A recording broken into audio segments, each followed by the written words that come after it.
ما طلعت شمس ولا غربت الا وانت في. اللہ تعالیٰ اپنے پیارے حبیب صلی اللہ علیہ وسلم کو فرماتے ہیں وَمِنَ اللَّيْلِ فَتَہَجَّدْ بِهِ نَافِلَةً لَكَ، اے میرے محبوب رات کو تہجد ادا کیجئے، عَسَىٰ أَن يَبْعَثَكَ رَبُّكَ مَقَامًا مَحْمُودًا، ہو سکتا ہے اللہ آپ کو مقام محمود عطا فرمائے. تو جیسے نبی علیہ السلام کو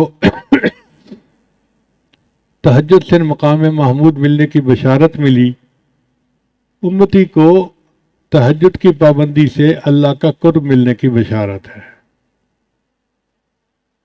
ایک بات ذہن میں رکھیے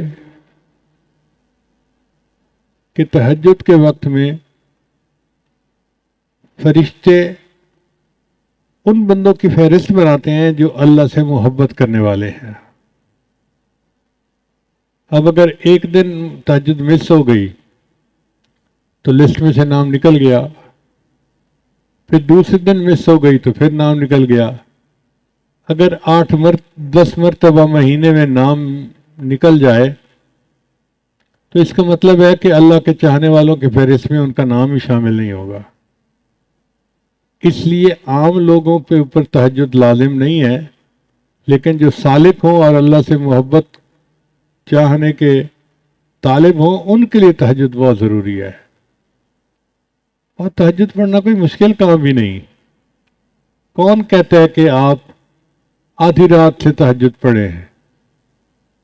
عادت بنائیں کہ اذان ہونے سے آدھا گھنٹہ پہلے اٹھنا کی عادت بن جائے. فرض کرو اذان ہوتی ہے 4:45 پہ، تو آدھا گھنٹہ پہلے اٹھیں اور 15 منٹ میں وضو کر لیں. اور اگر کسی کو واش روم میں زیادہ وقت لگتا ہے تو وہ اتنا پہلے اٹھ لے، کیونکہ بعض لوگ نوجوان جو ہیں وہ بیت الخلاء میں زیادہ ٹائم لگاتے ہیں.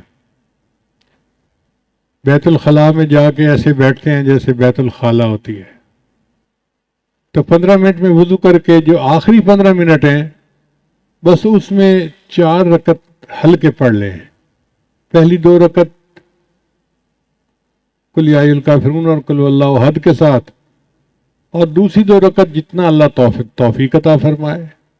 سورہ یاسین شریف پڑھیں اور سورتیں پڑھیں جو یاد ہیں. بس یہی تہجد ہے. آج کے دور میں جو بندہ یہ عمل کر لے گا تہجد ہو جائے گی. پھر اس کے بعد فجر کا وقت ہو جائے گا تو فجر پڑھیں اور باقی معمولات فجر کے بعد کریں. اگر آپ کہتے ہیں جی نیند پوری نہیں ہوئی تو فجر کے بعد پھر سو جائیں. پہلے دور میں تہجد بین النومین ہوتی تھی اور آج کے دور میں فجر بین النومین ہوتی ہے. لیکن تہجد کی بہرحال پابندی ہونی چاہیے، حاضری لوگ نہیں چاہیے. ہمارے حضرت فرمایا کرتے تھے مزدور سارا دن مزدوری کرتا ہے، جب شام کو اجرت ملنے کا وقت ہوتا ہے تو اس وقت وہ حاضر ہوتا ہے، غیر حاضر نہیں ہوتا. اسی طرح سالک کو تہجد کے وقت روزینہ ملتا ہے اللہ کی طرف سے، تو وہ کیسے اس وقت سویا ہوا ہو سکتا ہے؟ جنید بغدادی رحمۃ اللہ فرمایا کرتے تھے کہ سب کا شکر امات اڑ گئے، آخری رات کے چند نفل کام آ گئے. تو یہ آخری رات کے چند نفل جو ہیں یہ انتہائی ضروری ہیں. اللہ تعالی ہمیں باقاعدگی کے ساتھ تہجد پڑھنے کی توفیق عطا فرمائے. جو تہجد میں رکاوٹیں ہیں ان میں سب سے پہلی ہے بد نظری، اور دوسرا ہے ایسی چیزیں کھانا بازار کی کہ جن میں حلال حرام کی ملاوٹ ہو، تو اس سے پھر انسان تہجد سے محروم ہو جاتا ہے.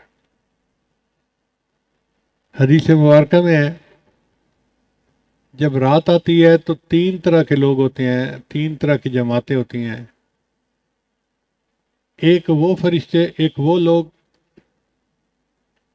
کہ اللہ تعالیٰ اپنے فرشتوں کو حکم فرماتے ہیں کہ دیکھو یہ میرے محبوب لوگوں کے اٹھنے کا وقت ہے، جاؤ اور ان کو پر مار کے جگا دو.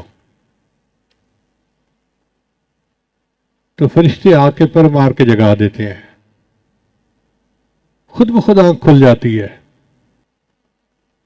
میاں محمد بخش رحمۃ اللہ فرماتے ہیں رات پوے تے بے دردانو مٹھی نیندر آوے، رات پوے تے بے دردانو مٹھی نیندر آوے، درد مندانو یاد سجن دی ستیاں آن جگاوے۔ اور جو درد مند ہوتے ہیں ان کو سجن کی یاد سوتے کو جا کے جگا دیتی ہے۔ تو اللہ کرے کہ ہم بھی ان لوگوں میں شامل ہوں کہ جن کو محبوب کی یاد سوتے میں آ کے جگا دیتی ہے۔ اور دوسرے گروہ کے لوگ ہوتے ہیں یہ اللہ کے مقربین ہوتے ہیں۔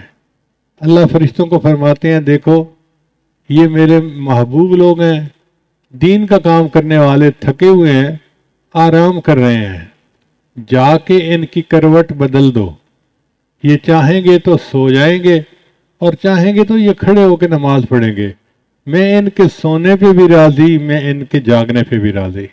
یہ ایسا ہی ہے کہ جیسے کوئی کاریگر آئے اور اس کا ہتھیار جو ہے وہ ٹھیک کرنے کی ضرورت پڑ جائے تو وہ اپنے مزدوری کے وقت میں اپنے ہتھیار کو ٹھیک کرتا ہے اور اس کی مزدوری کاٹی نہیں جاتی کہ اتنا وقت آپ نے کام نہیں کیا، بھئی وہ چیز اس میں شامل ہوتی ہے۔ اسی طرح جو لوگ دین کا کام کرنے والے ہیں تو وہ بھی ایسے ہی کریں کہ دین کا کام کریں اور اللہ تعالیٰ ان کے جاگنے پہ بھی راضی، ان کے سونے پہ بھی راضی۔ پھر تیسرا گروہ ہوتا ہے اللہ تعالیٰ اپنے فرشتوں کو حکم فرماتے ہیں کہ جاؤ یہ وہ میرے بندے ہیں جن کو میں پسند ہی نہیں کرتا، تم جا کے پہرا دو کہیں یہ نہ اٹھ جائیں، میں ان کی شکل ہی دیکھنا پسند نہیں کرتا۔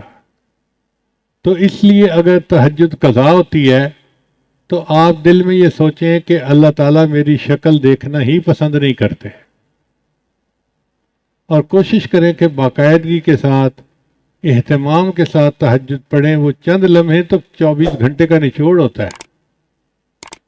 اللہ تعالیٰ ہمیں ان معمولات کی پابندی کرنے کی توفیق عطا فرمائے اور ہماری تمام غلطیوں کوتاہیوں کو اپنے فضل سے معاف فرما دے۔